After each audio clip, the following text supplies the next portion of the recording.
What's going on, 49er faithful, 49er fam, 49er gang? It's your boy 49er Dion back here, man. I'm dropping content on y'all like hotcakes, man. So we just finished with the defensive line and the linebackers.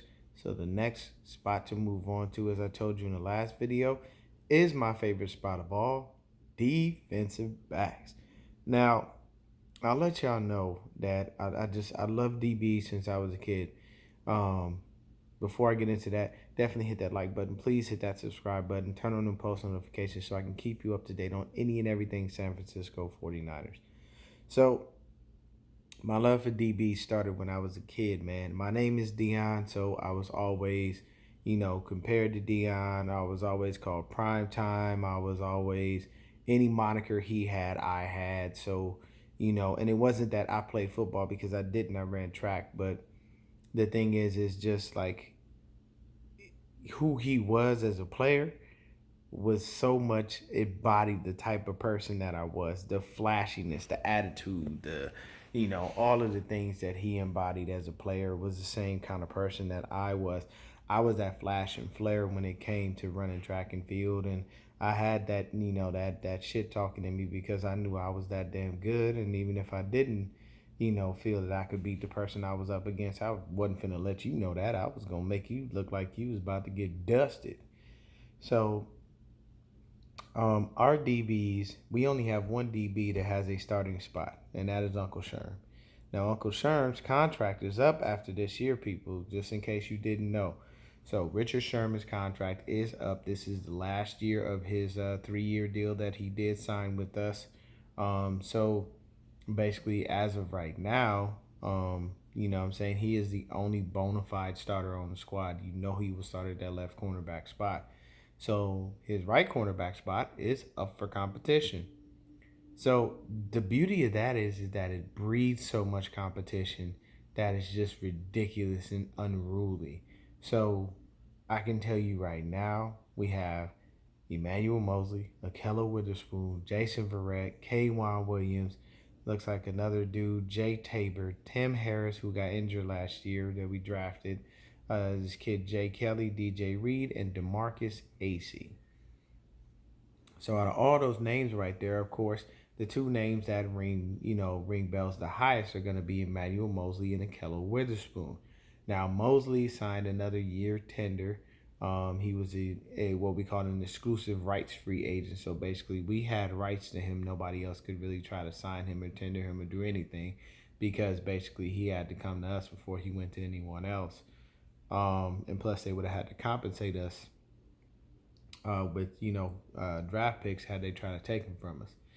Akello Witherspoon, we drafted him a few years back, and we anticipated him being a starter, and we anticipated him being able to do big things. Now, we're going to start with Witherspoon as far as what we're going to touch on because it's a very significant thing. Witherspoon started out the season on fire. He was playing great football. Then he got injured. And basically, right after that injury, man, Witherspoon was not the same. He was getting beat. He started to. The thing with Witherspoon, his biggest weakness is up here.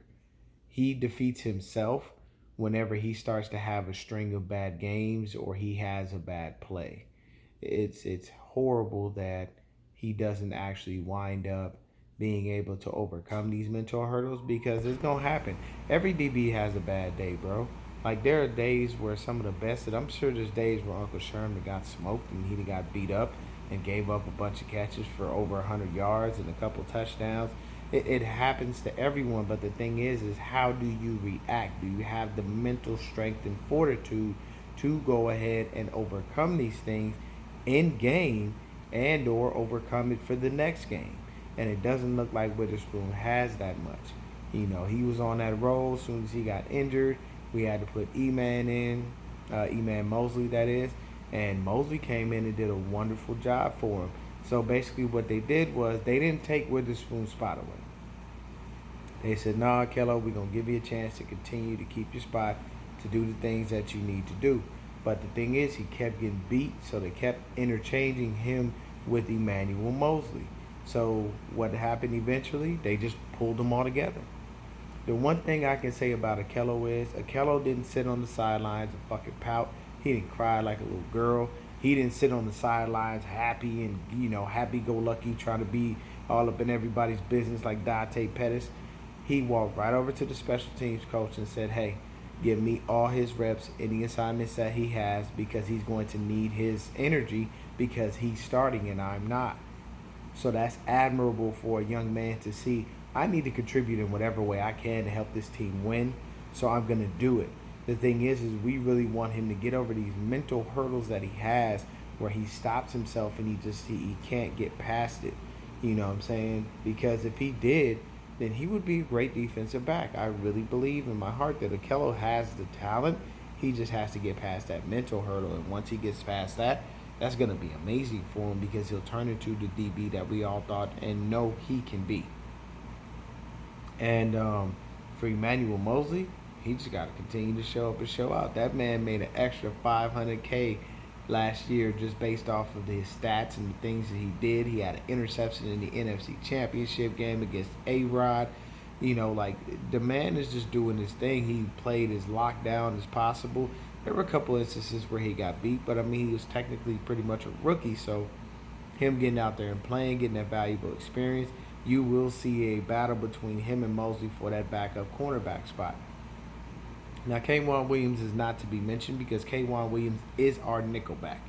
That is what he does. That is his job. We all know that. Ain't another DB on this squad about to challenge that man for that spot. Period. Jason Verrett, once again, came through, injured again. He looked great during right before preseason. He looked great during everything, and the next thing you know, boom, knee got flamed up. Then what happened? Akello went down, and the first thing was, we going to turn to Jason. We need 2015 Jason Verrett, Pro Bowl Jason Verrett. That man came in. He hadn't had his feet wet in so damn long. He got beat on a deep ball. There was so much separation between him and the damn receiver. He could have had a 3-course meal with his woman and came back and caught the ball.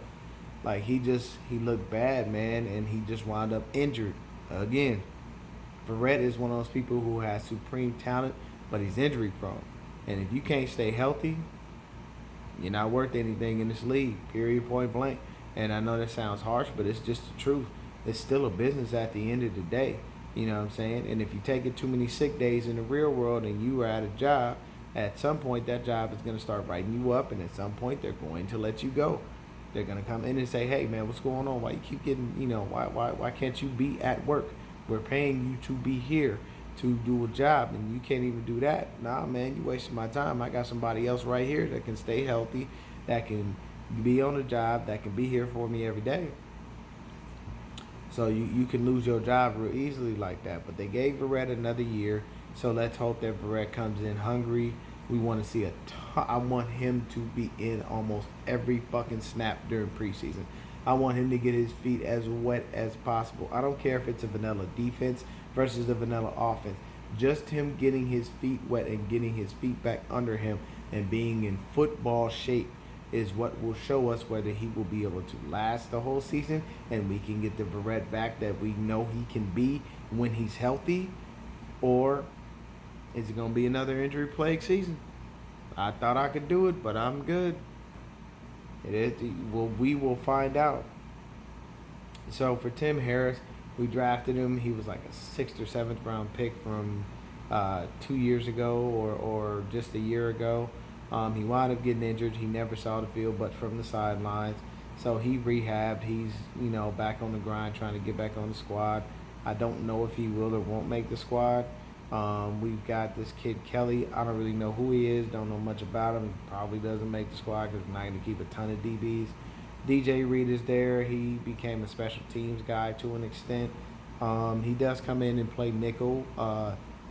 In relief of K'Waun Williams here and there, but mostly he's relegated to just special teams duties as far as, being, one of the guys on the line, being, not necessarily a gunner, but, kind of that because he does have a little bit of speed. Our undrafted free agent, DeMarcus Acey.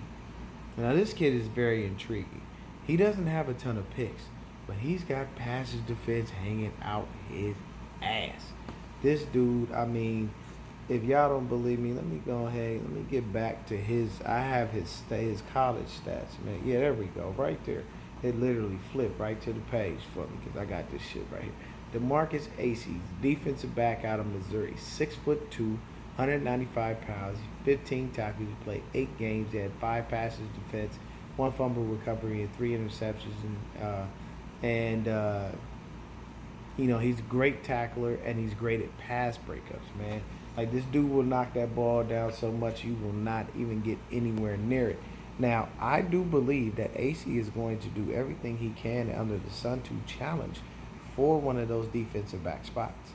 So I can tell you right now, Tim Harris, DJ Reed, this kid Kelly, um, Verrett. Y'all might want to be keep y'all head on the swivel, man, because this kid young, he coming in, he hungry, and he want to get out there, he want to show and prove everything that he got as well. So I can tell y'all right now, to be honest with you, if I had to give you two number one starters for left and right cornerback, it's going to be Uncle Sherman, it's going to be Eman Mosley. The reason I state that is because Akello still has that issue with the mental fortitude and being able to hold up after he makes a mistake and understanding from that mistake, learning from it and moving on from it in the moment and even in new games. So you can't have that type of issue when you're trying to get back to a Super Bowl. You just don't have the time to wait around for a guy to figure it out. You need to figure it out now. So this is why I give Eman Mosley. As far as the backup spots, it's gonna be a battle between Verrett, Kello Witherspoon, Tim Harris, DeMarcus Acey, DJ Reed. You're gonna see a lot of competition. But if I had to give you two bona fide starters that would be there, it's probably gonna be Uncle Sherm, Eman Mosley, and of course we know the nickel cornerback is K'Waun Williams. Now we literally, if I'm not mistaken, outside of probably DeMarcus Acey, we don't have another defensive back signed through beyond this year. So we are going to have some tough decisions to make when it comes to it, which is why this brings you back to another point. We can't pay George Kittle $18 million like he's a receiver because we won't have money left over to be able to sign these defensive backs. If Emmanuel Mosley comes out and has a monster year, he ain't finna come back taking no damn chump change. We can't say, hey, E-Man, let us give you $1 million on another, prove it year deal. He gonna look at me like, man, my market is high. Y'all better come over here with some real motherfucking money and stop playing with me. And that's the way that things can work. Is it could be an unfortunate situation where somebody has a monster year and they want to get paid. To be honest with you, I'm going to tell you right now, I believe Uncle Sherm walks. And the reason is because even though he's older, he's still playing at a ridiculously high level. He is definitely, ranked up there very high in PFS rating of defensive backs. The dude just doesn't get beat very often, man. And when Seattle lost faith in him and he came over to us, people didn't understand. They thought he was washed up. They thought he was done. I'm gonna tell you right now, Sherm ain't done, man. That man is still playing at a high level. He's never been one of those defensive backs that has that speed to keep up with your faster players. It's never been his MO. Sherm's MO has been, I do my job, I do what I'm supposed to do in the defense, and I still shit on people and I'm still that good. He reads plays very well. I mean, he had his 4th interception in the playoffs last year. I think he had like 3 or 4 during the season. I mean, Sherm has definitely shown he's still got it. And he's not allowing, wide receivers over there to just go ahead and do anything they want with him. Of course, people try to knock him and say, oh, well, he didn't travel like Darrelle Reeves. Okay, well, Darrelle Reeves had that freedom in whatever defense he was running. That defensive scheme or that defensive play caller was like, hey, Reeves, if we playing, the Falcons, play with Julio. If we were playing the Steelers at the time, follow Antonio Brown around. You know what I'm saying? It's so-called Revis Island and all that bullshit. But it's just the fact that Sherm does what he does in the scheme, and he knows what it takes to be a winner and to be successful at his position. He does it at a very high level, and he's still doing it at a high level. So he's probably going to want a nice amount of money. We may not have that money to give to him. So the money we give to him, we can probably dole out to three other players. Most likely, I guarantee you next year we draft a cornerback very high, possibly in the first round, because we're going to need somebody to be able to come in and be that top dog along with, the other guys that we have, whoever we decide to re-sign. So that's just basically it for the defensive backs. I do believe that Uncle Sherm, Eman Mosley, Michaela Witherspoon, K'Wan Williams, all four of those guys are locks. And I'd probably say your backups are going to be between Jason Verrett, DJ Reed, and DeMarcus Acey. Tabor, Tim Harris, and Kelly are all on the outside looking in. And even DJ Reed, I'm going to put him on the outside looking in because I feel like DeMarcus Acey is a better move than him. So that's it for the DBs, but pretty much for the starters. Uncle Sherman, E-Man, y'all let me know what y'all think in the comments, and I'm out.